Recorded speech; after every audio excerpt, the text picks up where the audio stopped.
Welcome back. In this video we're going to look at passing by reference.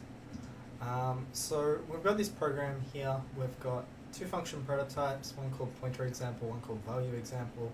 Then we've got our main and we've got our two functions here. So what we're going to do is we're going to draw our box and pointer diagrams as we go. So the first thing I'm going to do is I'm just going to show the scope of main, just so that it's clear. Then inside that we're going to go step by step. So first line here, we declare x and set its value to 4. So we have x and it's an int, and we set its value to 4. We then create y, it's also an int, and we set its value to 2, and then we create z, also as an int, and its value is 5. We then create t. Now t is uninitialized, meaning we don't know what the value is. At the moment, we shouldn't use it until we know its value. So we just put a question mark to indicate that we don't know its value. Okay, it could be anything. And then we get to this line here, and we've got a function call on the right-hand side. So we first need to evaluate all of these and then pass them to our function. So x plus 1 is just going to be 5, y is going to be 2, and 4 is just 4. Okay. We then pass these values into the function. So we need to draw the scope of our function, and this function here is called value example. We create the variables in our parameter list. So we've got 1, 2, 3, and they're all ints. So we've got A, B, C, int, and int, and we pass these values 5, 2, and 4. So we've got 5, 2, and 4. On the very first line here, we set A to 2, so we override it with the value 2, so we end up with a 2 in there. We then create another variable called W, which stores the result of A, B, and C all added together. So we get 8 stored in there. And then we return that 8. So all of this evaluates to 8. So we've got t becomes 8. Now, because we've exited this function, we've lost all reference to it. So it's as good as gone. We store 8 into t. So we've got that 8 there.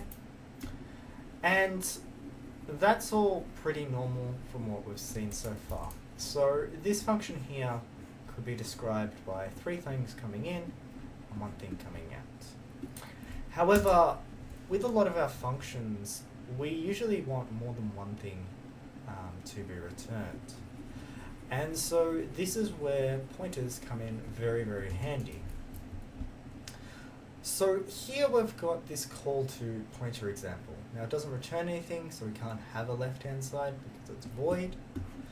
And what you'll notice is int A is just a normal number, but here we have B and C, which are both pointers. Okay, they can hold the address of an int.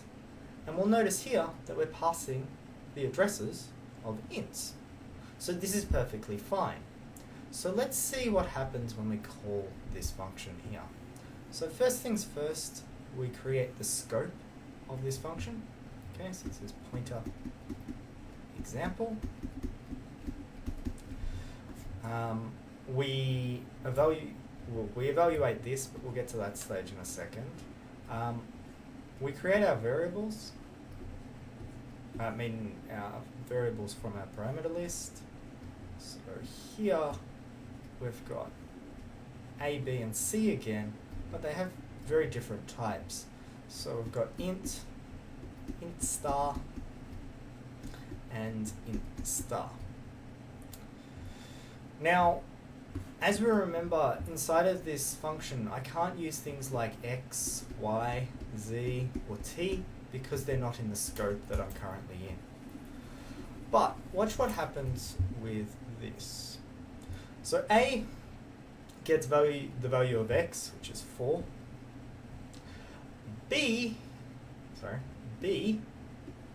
gets the address of y, so we can draw that as an arrow.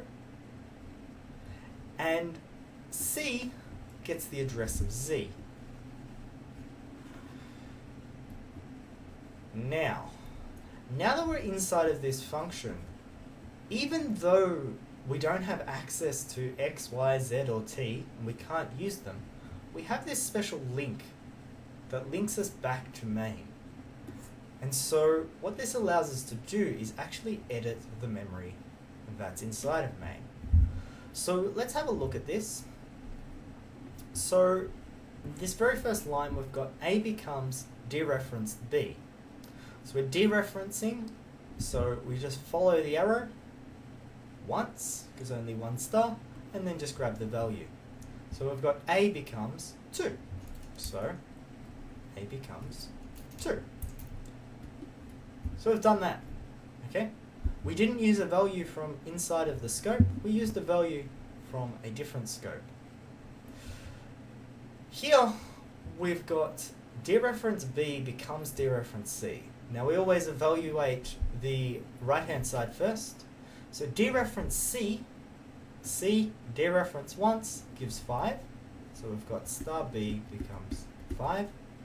And basically here we're saying store 5 in where B points, okay, because we've got that dereference there. So we follow the arrow and we change that here to a 5. So even though we're inside of this function, we're actually changing stuff that's up in main. Now with this value example, we can't do that. Okay? We have no reference to main. We can't change anything in main. But because we have the addresses, we can just go directly in memory and change what's there. Last one. Here we have A on the right-hand side, so that just evaluates the 2, and we've got 2 gets stored in where C points. So we follow this arrow, and we go to Z, and now we've got a 2 in there. The function ends, and we end up here. We lose reference to our function, and so it's all gone.